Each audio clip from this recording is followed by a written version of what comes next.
प्यार भरा राधे राधे।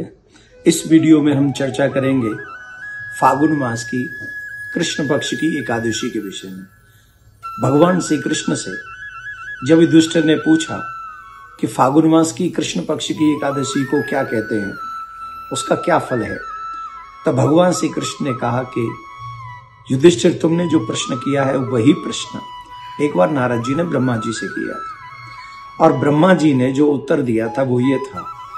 भगवान के विषय में, एकादशी के विषय में जब प्रश्न किया तो ब्रह्मा जी ने कहा, नारद, फागुन मास की कृष्ण पक्ष की एकादशी का जो महात्मा में अधिकांश की अभी तक तो किसी से नहीं कहा, पर पहली बार अगर तुम पूछ रहे हो तो मैं बताता हूं। इस एकादशी का नाम है विजया एकादशी। जो भी मनुष्य इस व्रत को करता है अथवा इसकी कथा को सुनता है, कहता है, तब तक के उसके पाप तुरंत ही नष्ट हो जाते हैं, जैसे घास के सूखे हुए तिनके अग्नि के हल्के से प्रभाव से ही बुझल कर नष्ट हो जाते हैं।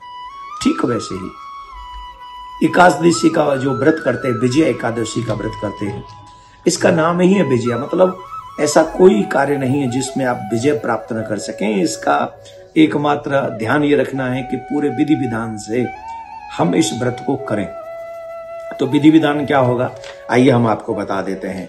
ये कथा है त्रेता युग की, जिस समय भगवान श्री राम वनवास काल में थे। सीता मां का हरण हो चुका था, बाली का वध कर दिया था भगवान ने। हनुमान जी लंका में जाके सीता मां का पता लगा कर आए थे, और तब सेना लेके भगवान श्री राम समुद्र के तट पे पहुंच गए थे।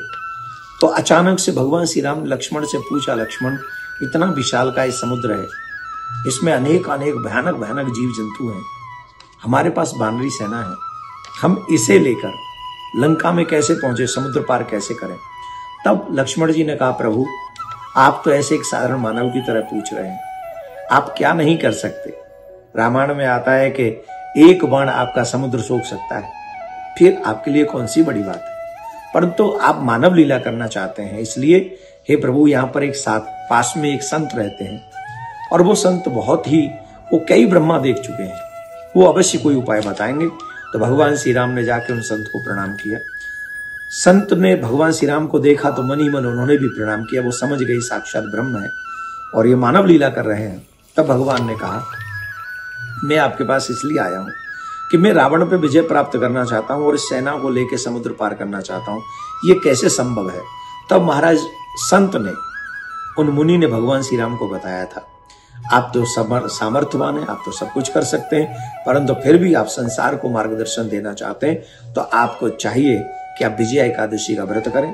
और विजया एकादशी का जो विधान है वो इस प्रकार है, आप भी व्रत करें और आपके सारे सेनापति इस व्रत को करें, निश्चित रावण पे विजय आपकी होगी, इसमें कोई संशय नहीं, आप विजय प्राप्त करेंगे। लेकिन इस व्रत को 10वीं की रात्रि से ही प्रारंभ करना चाहिए। 10वीं की रात्रि में ही एक चांदी का, सोने का, ताम्र का, मिट्टी का एक कलश लेना चाहिए, और उसमें नीचे 7 अनाज, मतलब 7 प्रकार के अनाज होने चाहिए, ऊपर पल्लव होने चाहिए, ऊपर उसके ऊपर जौ होने चाहिए। इस तरीके से वो वेदिका पे उसको विराजमान कर देना चाहिए। और एकादशी के दिन से ही वहां स्नान इत्यादि करके उनका कलश स्थापना करना चाहिए वेदिका पे, और फिर उस पे सत्यनारायण भगवान की, लक्ष्मी नारायण भगवान की स्वर्ण की मूर्ति स्थापित करनी चाहिए। ज्यादा से ज्यादा समय उसी कलश के सामने विराजमान होकर भजन करना चाहिए, पूजा पाठ करना चाहिए, व्रत करना चाहिए, और रात्रि में उसी के सामने बैठकर जागरण करना चाहिए। जो मनुष्य इस प्रकार से एकादशी का व्रत करता है, वो कितना भी बड़ा इस संसार में संकट क्यों न हो, उसको वो विजय प्राप्त कर लेता है। इसीलिए इसको विजय एकादशी कहते हैं। एकादशी जो होगी वो 24 तारीख की होगी। विजया एकादशी का व्रत हम और आप सभी 24 फरवरी को करेंगे, और इसका जो पारायण होगा वो 25 फरवरी को होगा, और पारायण का समय प्रातः 6:18 से 8:52 तक होगा। जो भी मनुष्य इसको विधि विधान से व्रत करेगा, इस समय एक बहुत सुंदर योग बन रहा है, जिसे सिद्धि और शिववास योग कहते हैं। इस दिन व्रत करने से व्यक्ति की प्रत्येक मनोकामना पूर्ण होती है। तो आप सभी लोग इस कथा के संदर्भ में कहा गया, जो इस कथा को सुनता है जो इस कथा को कहता है उनके तुरंत उसी समय समस्त पापों का नाश हो जाता है। तो विजया एकादशी की बहुत बहुत शुभकामनाएं। भगवान प्रियाकांत कृपा करें, आपके घर में मंगल हो, प्रसन्नता हो, तरक्की हो, आनंद हो, यश की वृद्धि हो, संस्कारों की वृद्धि हो। आप सबके लिए मंगल कामना करते हुए राधे राधे।